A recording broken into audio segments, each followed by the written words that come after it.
Hey guys, SirVern back here, and today I am reviewing Ghost of Tsushima for the PS4. I'm going to go over the same 5 categories I normally do: graphics, performance, gameplay slash story, replayability, fun factor, give them a score from 1 to 10, average them up, and then talk about the game a little bit at the end. So let's start off with graphics. This game is beautiful. Everything looks good, and this was made initially for the PS4, and then the PS4 Pro had a better version, and then this is the director's cut for PS5. I watched Digital Foundry's synopsis of this game, and essentially it runs at 4K, 60 frames a second with no issues. I mean, it doesn't drop frames. It's perfect. It looks amazing, amazing. And what really stands out in this game are the way that they use colors. It's sometimes it just like takes your breath away looking at the landscapes and the trees and just the falling leaves. It is amazing. And I might gush about the graphics in this game, but looking at this game really makes me debate what is the best looking game for PS5, and this is really high up there, even though this was made for PS4. Just looking at this, it's hard to believe what modern consoles can do. It's amazing. Graphics are a 10 out of 10. That was an easy one to give. Performance, I touched on it a little bit. It runs at 4K, 60 frames a second. It did not crash one time. It did not stutter. It just a perfect. Sucker Punch just knocked it out of the park. I mean, it has no issues. I can't spend any more time on it because there's nothing to complain about. Even the multiplayer, which I'll touch on more at the end, there's no issues. It runs perfect. So, 10 out of 10. The next category is gameplay slash story. This one I'm going to spend a little more time on. So, gameplay. That's where I'm going to knock it a little bit. So the game is phenomenal. I like the combat. I like the parry system. I like the armor you upgrade. I like the gameplay loop. Where you constantly upgrade your character, defending people, saving people, fighting Mongols. But where it really falls short, I think, is there is just a ridiculous amount of quests. So starting the game is overwhelming. So just for example, you'll pick up a quest, a main quest. On the way to that quest, you may run into two sets of standoffs, where you have to fight a number of guys and save somebody. Between those two standoffs, you may run into somebody who tells you about a quest. Sometimes it'll just mark it on your map, but sometimes it'll say, do you want to pause the current quest and start on this quest? And I don't know if it's just my brain, but I don't want to leave a quest behind, or for some reason like lose out on a piece of armor by not doing this quest. So I just pick up quest after quest after quest, and it'll get to the point where most of the quests I start, I'll forget what I was doing. The main quest that I was initially on, I'll totally forget what I was doing. It's super distracting. Like, it's a weird critique of a game to say that it has too many quests or too much fun, right? Because the quests are pretty good. There's some that could be a little better. Some, fetch quests, or just go to this point, do this, go to this point, do this, where they're kind of just bland. Some quests would be like, let's go look at this, then let's go look at this. I could have done without that. So my critique of this is, I guess just it's overpopulated with quests. Like, they could have toned that down a little bit and it would have been just fine. Most of the side quests are good, but not even just the quests that are overpopulated. You'll see these golden birds. You follow animals in this game. So you'll follow a bird to this shrine or to find this piece of armor. And then sometimes, foxes as well. You'll see foxes and you'll run across a fox and you follow the fox to a spring or some monument. Birds will take you to a number of different places. There's too much stuff in this game to find and collect. So it's Some of the quests are, most of the quests are great. Some of them I could have done without. You could have knocked out 25% of the quests and it would have been just fine. Okay, so I'm going to knock this category a little bit for the gameplay, and because I include that, the quests kind of gameplay, and then the story. So the story, man, I combined gameplay and story. So story was phenomenal, man. At first I was like, please don't be a super predictable, game, and it wasn't, man. I didn't expect there was turns. The story was moving. It was cool. I liked the characters. Man, I'm glad they're making this into a movie. So if you haven't heard, they're making this into a movie, and I cannot wait. And just look at this. Pause for a moment and look at the graphics. Man, I'm going to gush about this game for a little bit. So if I make it to the end, you'll see a number of screenshots. I just could not stop taking screenshots in this game.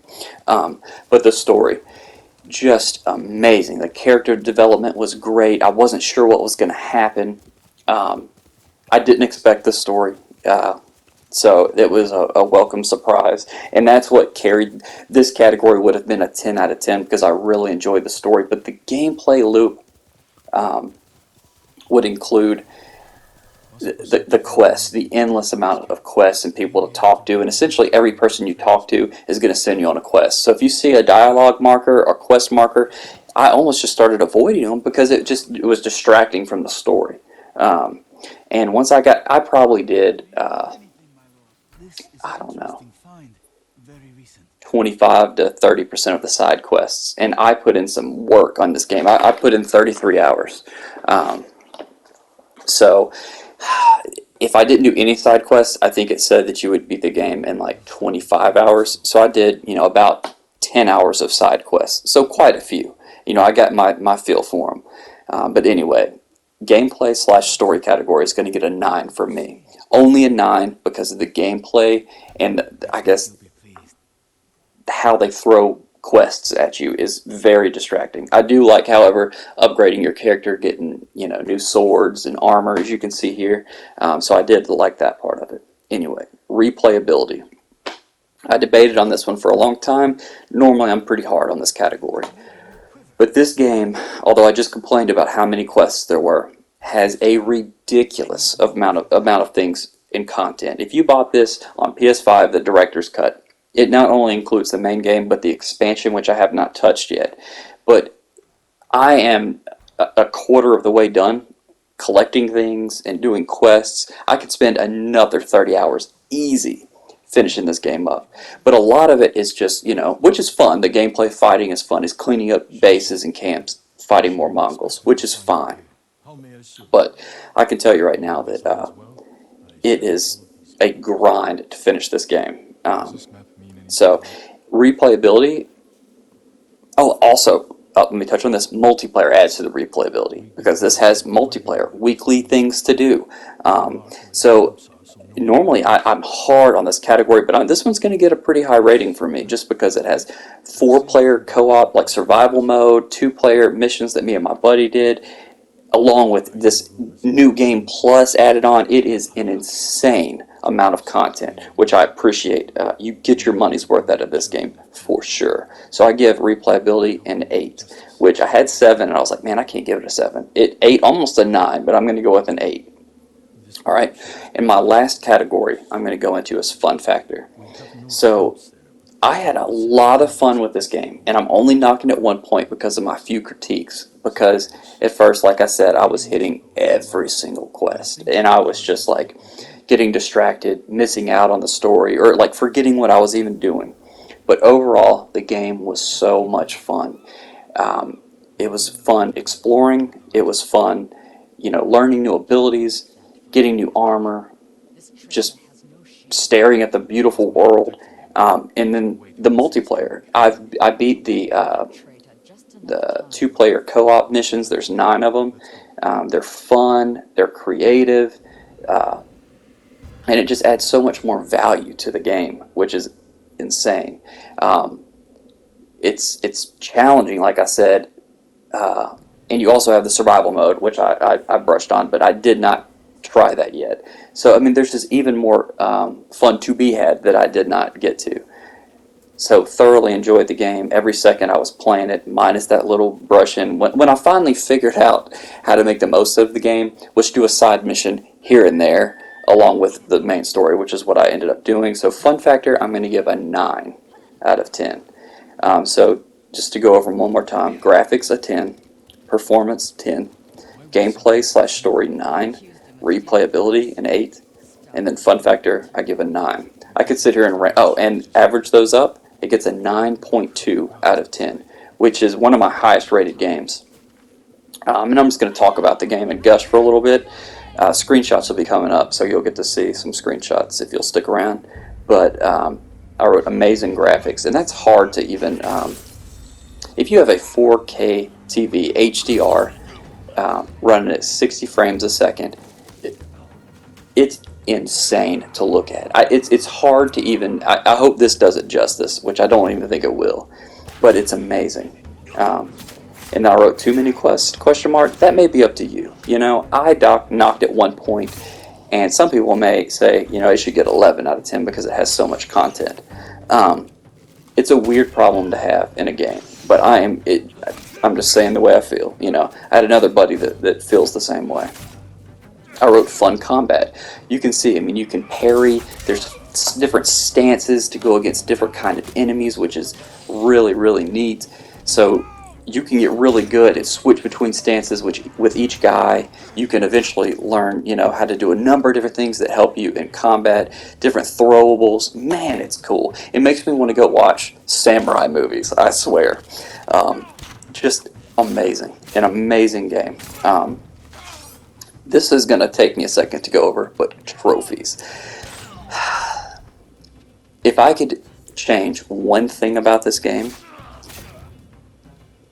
it would either be the quests, the amount of quests, but not even that. I would change the trophies. I do not like the trophies in this game. They are basically do all this, collect all this, go out to all these places, clear this section of enemies, clear this section of enemies. They're not unique. They're not creative. They needed a you could beat this game on easy. I believe I beat it under normal, but you could beat this game under easy and there's no punishment for it, right?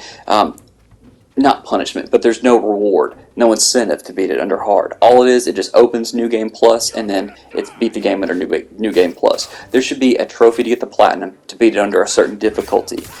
For sure, there's nothing... The game is challenging at parts under normal, what I played it under, but knowing you could beat it under easy, it's just kind of, oh man, I hate when games do that. And it would make me want to collect more things if I could have at least one challenging trophy. None of these trophies are challenging. They're just super time consuming and kind of frustrating because I don't want to just collect things. You know, it's cool to read about the lore, which there's 40 different things to collect about lore, and you can read about the enemy and, you know, and the samurais. It's cool, right? I like that they included that, but I wish it wasn't a trophy, or I wish it was that along with beat the game under hard. They needed it, man. They needed it. Or New Game Plus. Beat the New Game Plus mode under hard. Man, I hate when games don't add a challenging trophy, but they add long trophies. You know, these are all long trophies. So I wish they would have brushed that up a little bit. Even in the multiplayer, which I'm going to talk about a little bit more, but the multiplayer, it's just get to this level. They're all time.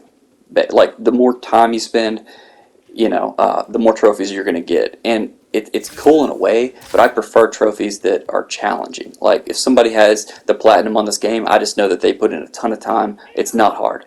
It's just time consuming. So I critique a few different games like that. I wish I could take care of the trophies. Honestly, I wish there was no multiplayer trophies and all single player trophies that, like, maybe when you finish the game you have 50% of the trophies, and when you get done there's a few collectathons maybe, and then one really challenging trophy, or a few challenging trophies, but one beat the game under hard to give you a reason to replay it under hard. Because although the New Game Plus mode is unlocked, there's 2 trophies, and one of the trophies is just beat the whole game again, and it would make you just want to beat it under easy just because you've already seen the story, and there's no benefit to beating it under any harder mode. So It took me 33 hours to beat this game, and like I said, I enjoyed every second of it. I really did. So anyway, here's some screenshots that you can look at and see if you agree with me about the beauty of this game. I'll let those play out. So review ends here. Now it's just some screenshots for your pleasure. SirVern out.